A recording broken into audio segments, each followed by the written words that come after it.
Eu queria entender como que a direita acredita que o Brasil pode resolver esse problema, pode produzir riqueza em patamares razoáveis que atenda a massa da população, com menos desemprego, com maior renda, sem se apropriar de grandes setores estratégicos que estão no capitalismo mundial hoje. Como que vocês acreditam que o Brasil pode fazer isso? É exatamente por uma política essencialmente capitalista, de direita, de uma direita liberal que preconiza o valor do empreendedorismo, que a gente está nessa situação.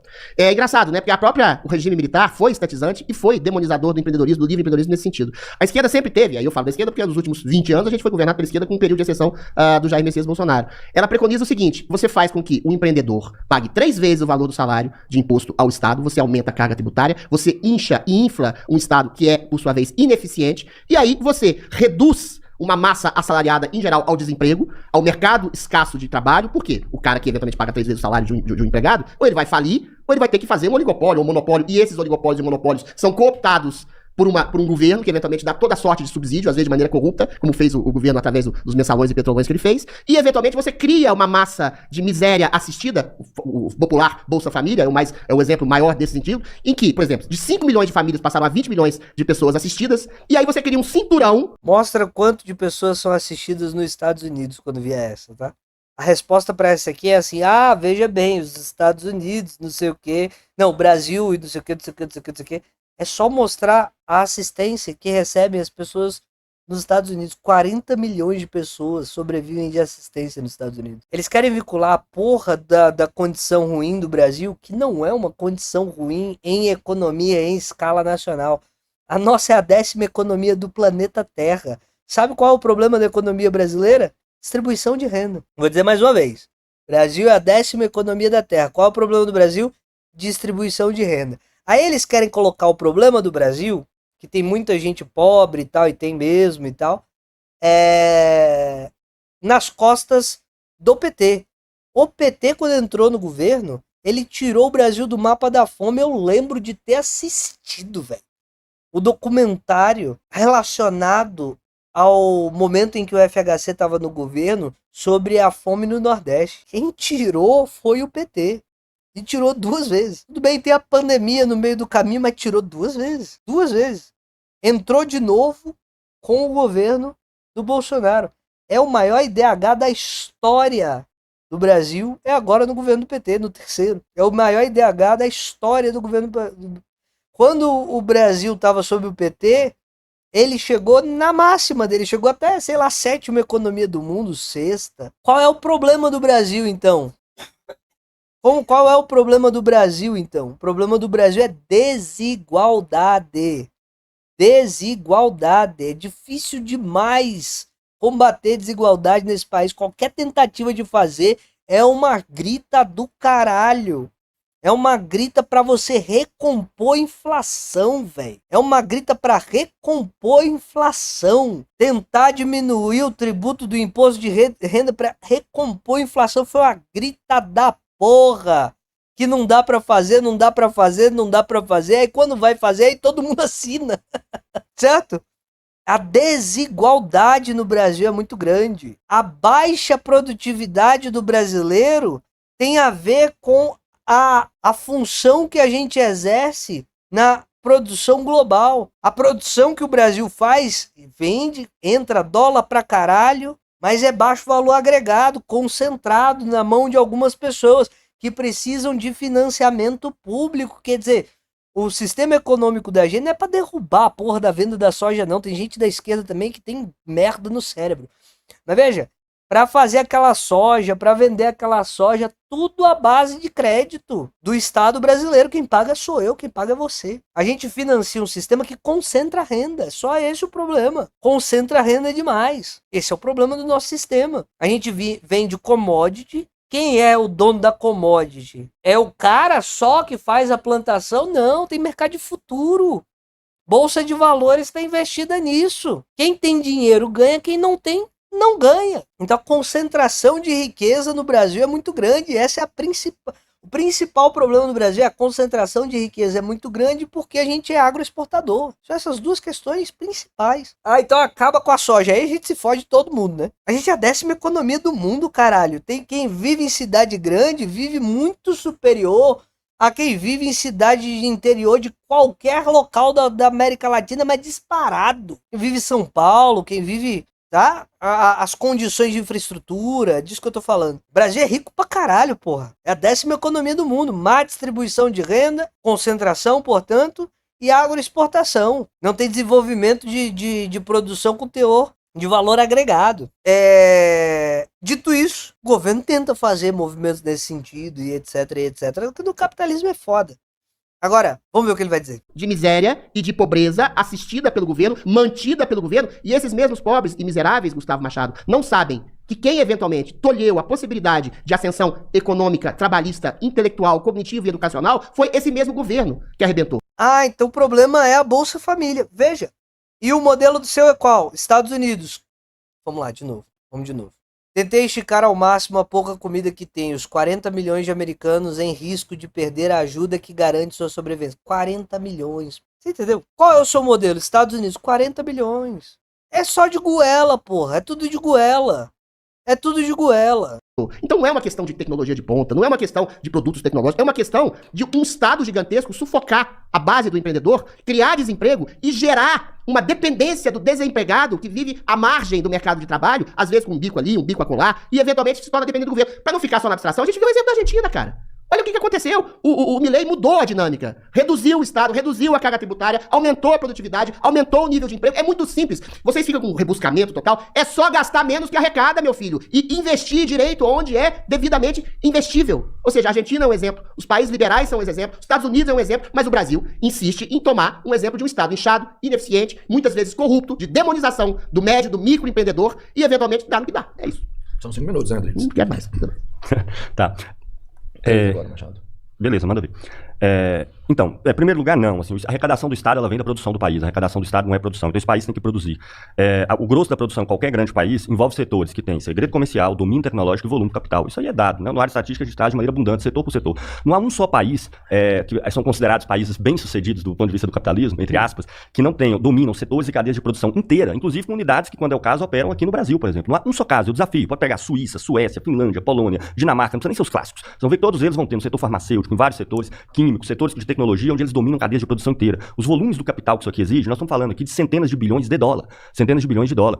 A pessoa que está querendo sobreviver, que está lutando para sobreviver com um negocinho e tudo mais, inclusive se associa a uma cadeia dessas empresas. A gente pegar uma Amazon, por exemplo, hoje todo o comércio está associado a uma cadeia como a da Amazon ou Alibaba. Hoje todo o setor de transporte está associado a cadeias como a da Uber. Como que o Brasil vai se desenvolver nesses setores? Olha a massa de capital que é necessária em setores de inteligência artificial. Então, inclusive, do ponto de vista do assim chamado pequeno empreendedor, que hoje é duplamente extirpado, não só pela carga tributária e depois por grandes empresas do qual eles têm que se associar dentro dessas plataformas, que é por meio do qual todas elas sobrevivem, né? Na verdade, e o exemplo dos Estados Unidos é sempre esse, a estrutura produtiva é sempre deixada de lado. Eu desafio, digam um exemplo, né? Ele deu um realmente, que é a Argentina. A gente pode pegar todos os índices da Argentina em termos de emprego, em termos de empobrecimento. A Argentina é o pior, é o Brasil acelerado. Tudo, cara. Tanto que, inclusive, a popularidade do Milei agora nunca esteve tão baixa desde que ele assumiu. O grau de empobrecimento na Argentina multiplicou, assim, nós estamos falando na casa de 150% desde que o governo assumiu. Por quê? Porque é um país que tem uma estrutura produtiva débil. Nenhum deles responde a essa questão fundamental. Ninguém da direita brasileira. E a esquerda fala do problema, a esquerda dominante, mas também sem apresentar como que eles vão fazer, né? Deixa eu ver aqui o assunto. Então, Javier Milei, por Vitor Poyadjan,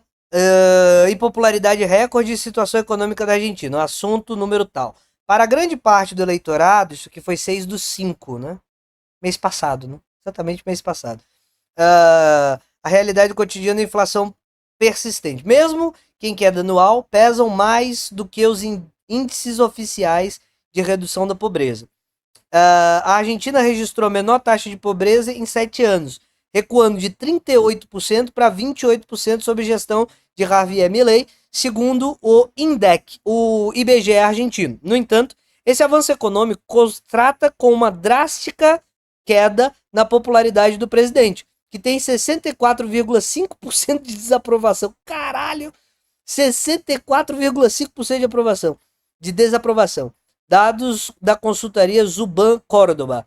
As políticas econômicas celebradas pelo governo têm sido insuficientes para conter o ceticismo da opinião pública. O desgaste político é alimentado... lembrando que ele recebeu 20 milhões, né, do governo americano, que o governo americano condicionou a vitória do Milei. O governo americano é inacreditável, né? O Trump é inacreditável. O desgaste político é alimentado por uma série de escândalos envolvendo o gabinete de Milei. Além disso, a população reage ao aumento do desemprego, isso que eu vou ver, ao fechamento de milhares de empresas, porque ele abriu o mercado, Aí as empresas internas quebraram para as de fora, certo? Certo? Esse é incrível. Tinha uma empresa, uma Michelin dessa de pneu, assim, um negócio gigantesco. Aí eles abriram o mercado, quebrou. Além disso, a população reage ao aumento do desemprego, ao fechamento de milhares de empresas, que está ligado com o desemprego, e aos cortes na saúde e na educação pública. Para grande parte do eleitorado, a realidade do cotidiano e a inflação persistente, mesmo que em queda anual, pesam mais que os índices oficiais de redução da pobreza. Em paralelo, outro desafio crítico é a profunda desconfiança no setor financeiro, herança de traumas como o Corralito de 2001. Estima-se que os argentinos ainda guardem 170 bilhões fora dos bancos. E recentes tentativas de Javier Milei de atrair esse capital com isenções fiscais, sob o mote, alivie o seu colchão, tiveram pouco sucesso até agora. Eu quero ver então, que ele falou aqui que tem aumento de desemprego, né? Em meio ao milagre econômico na Argentina, nem todos estão ganhando, quem poderia imaginar. Buenos Aires, Cristina Bialogurski, de 35 anos, frequentemente passa 12 horas por dia dando aulas de comunicação em escola nos subúrbios de Buenos Aires, às vezes deixando de se alimentar até voltar para casa a fim de economizar. O salário mensal do argentino, em um bom mês, o equivalente a $450, cobre suas viagens e o aluguel de cerca de $270, mas não é suficiente. Não me sobra dinheiro até o dia 15 do mês. Às vezes peço comida à minha mãe, disse Bialogurski, em sua modesta casa no subúrbio de Loma Hermosa, nos arredores de Buenos Aires. Você tem que suportar a fome. As políticas do presidente Javier Milei têm feito muito para estabilizar a economia argentina. A inflação, notoriamente alta, arrefeceu, os controles monetários foram derrubados e o país obteve seu primeiro superávit orçamentário em 14 anos.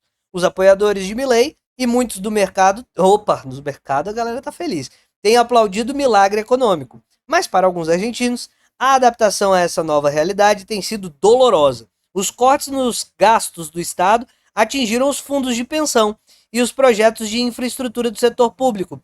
Os funcionários públicos, inclusive os professores, viram suas rendas diminuírem. Diminui o comércio também, né? Diminuindo o comércio também, mais pessoas demitidas, né? É uma cadeia de produção. Tá? É uma cadeia de produção. O sistema econômico é uma cadeia de produção. Já que Milei priorizou o desenvolvimento do setor privado em indústrias como energia e mineração. Aí a mineração bomba, você vende para os outros, você fica rico e a pessoa... E o mercado? Como é que fica o mercado? A mineração tá bombando. Beleza, mas e o mercadinho da esquina? Que vendia para as pessoas que eram empregadas, né? Aqui. Não, mas a mineração lá no meio do deserto, ela tá bombando pra caralho. Sim, mas e os mercados das cidades que existem? Foda-se, né? Foda-se. Né?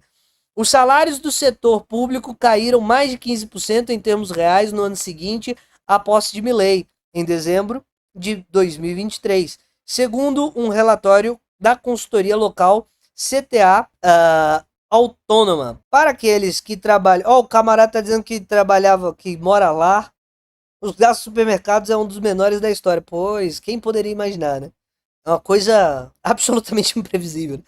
Para aqueles que trabalham no setor privado, as notícias são melhores, pois seus salários agora superam a inflação. No mesmo período, aumentaram cerca de 3,3% em termos reais. Os salários não são suficientes e é difícil pagar contas.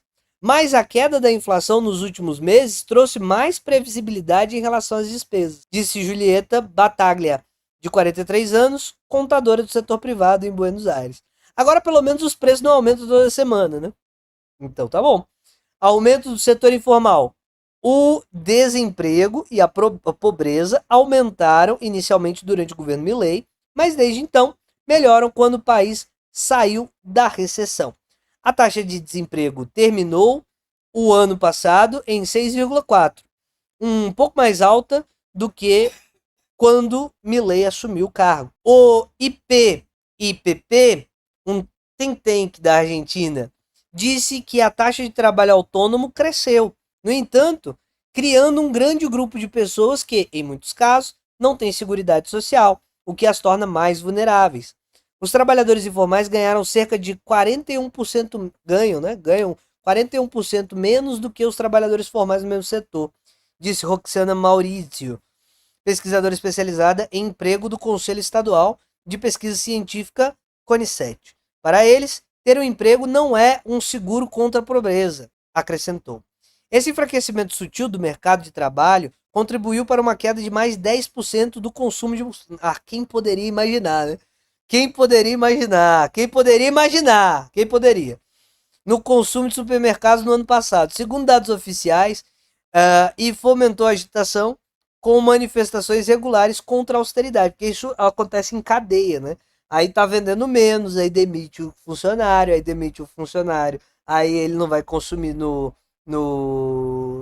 sei lá, remédio, aí demite o cara do remédio, aí, né, vai gerando uma relação em cadeia. Se adicionarmos todos os empregos temporários que não têm seguridade social e são muito mal remunerados, o desemprego da Argentina não é apenas de 7%, mas sobe para 30%, disse Agustín Salvia, especialista em pobreza da Universidade Católica da Argentina. O Ministério do Trabalho não respondeu aos pedidos de comentário da Reuters, né? Lembrando que essa reportagem é da Reuters. O governo Milei não tem se importado com as críticas, argumentando que o ajuste fiscal é essencial e que, com a queda da inflação, os salários estão melhorando em termos reais. Assim como os professores e funcionários públicos, os empregos na construção civil têm sido atingidos por cortes nos gastos estatais com ferrovias e estradas, enquanto a desregulação para permitir mais importações tem afetado algumas fábricas locais de produtos como carros. Os protestos se tornam um evento semanal. Em um deles, em abril, os aposentados seguraram cartazes com os dizeres: aposentados, não desistam. Milei, fora. Minha pensão é de 270 mil pesos, o que equivale a 251 dólares. Não é suficiente para comprar carne ou pagar os serviços públicos, disse o aposentado Ricardo Bosch, de 69 anos. Não posso nem mesmo comprar meus remédios. Fiz uma cirurgia de câncer de próstata há 2 anos e eles me deixaram sem remédios. Então veja, o que a direita oferece é isso, né? É uma austeridade que cai sobre quem tem mais dificuldade financeira. Para quem é mais rico, às vezes até funciona. E vai gerar alguns efeitos macroeconômicos e tal. Mas quem paga é a parte mais pobre da população sempre. Então veja, do ponto de vista macroeconômico, eu não sou economista, eu não vou ficar pagando de economista na internet. Mas o que eu quero dizer é que quando o cara se posiciona na direita, é sempre... esse é um preço que vocês vão ter que pagar. Do ponto de vista político, é sempre isso. Muito foda, mas esse é um preço que vocês vão ter que pagar. É sempre assim. O mundo é foda, corrupção, não sei o que. Esse é um preço que vocês vão ter que pagar. Sempre a mesma coisa, certo? A direita não tem o que oferecer à economia. Por isso que ela tem que ficar falando de quê? Então, veja bem. O que eu quero dizer é o seguinte.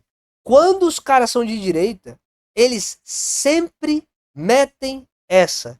Na dúvida, se for do pobre. Sempre. Toda vez. Toda vez. Na dúvida, se for do pobre.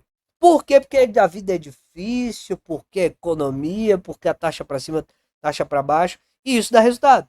Sempre. Toda vez. Toda vez. Toda vez. Aí a diferença de um governo de direita e de esquerda. De esquerda dentro do capitalista, de esquerda dentro do capitalismo. De esquerda dentro do capitalismo, ele vai tentar dizer assim, não, beleza, tem coisas que são macroeconômicas, etc e tal. Mas vamos tentar diminuir um pouco a desigualdade? Vamos deixar algum colchão de proteção para quando o cara quebrar o pescoço? E ele a mulher empregada doméstica, 60 anos trabalhando como empregada doméstica, vamos ter alguma coisa para se ela quebrar um braço e não puder trabalhar? Essa preocupação não existe. A direita não fala disso nunca. Nunca tá no tema da direita isso. Não, beleza, o cara vai ser Uber, etc, vai ter um dinheiro, mas e se bater o carro? Nunca tem preocupação, velho. Nunca tem.